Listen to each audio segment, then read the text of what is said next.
Hello दोस्तों, प्रतिमा GS academy पे आप सभी का स्वागत है। दोस्तों, आज का पहला बिंदु है, आज का प्रश्न है मौर्य स्तंभों और अखमनी लाटों में समानताएं और अंतर। आप लोग लाइक करें, शेयर करें और जिन दोस्तों ने अभी तक हमारे चैनल को सब्सक्राइब नहीं किया वो सब्सक्राइब कर लें। तो मौर्य स्तंभ और अखमनी लाटों में समानताएं और अंतर को देखना है। सर जॉन मार्शल ने लिखा है कि अशोक के स्तंभों पर अखमनी लाटों का प्रभाव था, क्योंकि अशोक के राजकाल में ईरान से बुलाए गए कलाकारों द्वारा भारतीय कलाकारों का प्रशिक्षण हुआ था। अनुच्छेद बदलकर हाइवन इस बात को अस्वीकार करते हैं। अशोक के स्तंभों पर घंटी के आकार का ईरानी शीर्ष दिखाई देता है। यह शीर्ष भारतीय कला की वस्तुओं का साधारणता पाया जाता है, इसलिए इस आकार को ईरानी कला की घंटी समझना गलत है। स्तंभ पर यह आकार फूल का संकेत है, न कि घंटी का। यह भगवान विष्णु संबंधी आकाश का नील कमल है।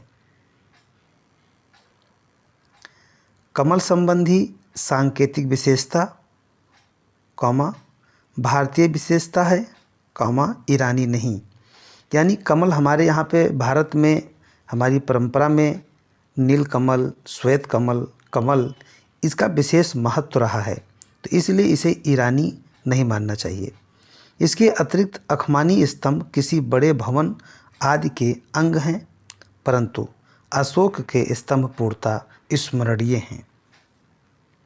अनुच्छेद बदलकर अशोक का स्तंभ उस राजसी ध्वजों और जातीय पताकाओं का प्रतीक है या प्रतिरूप है जिसे वैदिक संस्कार करने के स्थान को सीमाबद्ध करने के लिए लगाया जाता था।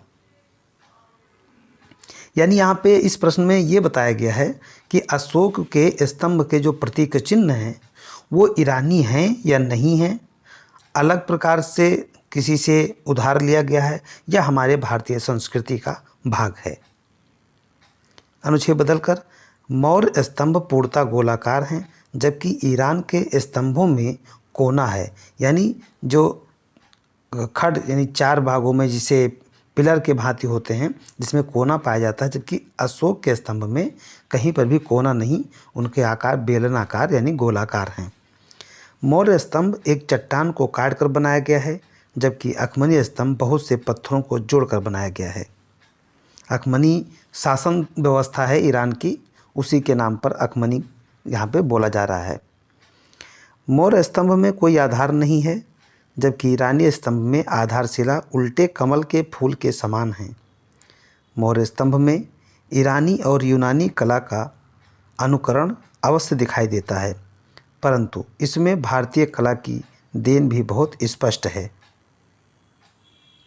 यहाँ पर आप देखेंगे कि मौर्य और अशोक के स्तंभ और ईरानी स्तंभ के बारे में बात कही गई है, तो उसी के अंतर को दिखाया गया है। छोटा सा प्रश्न था, ये आएगा 125 शब्द में लिखने के लिए आ सकता है। धन्यवाद। जय हिंद, जय भारत।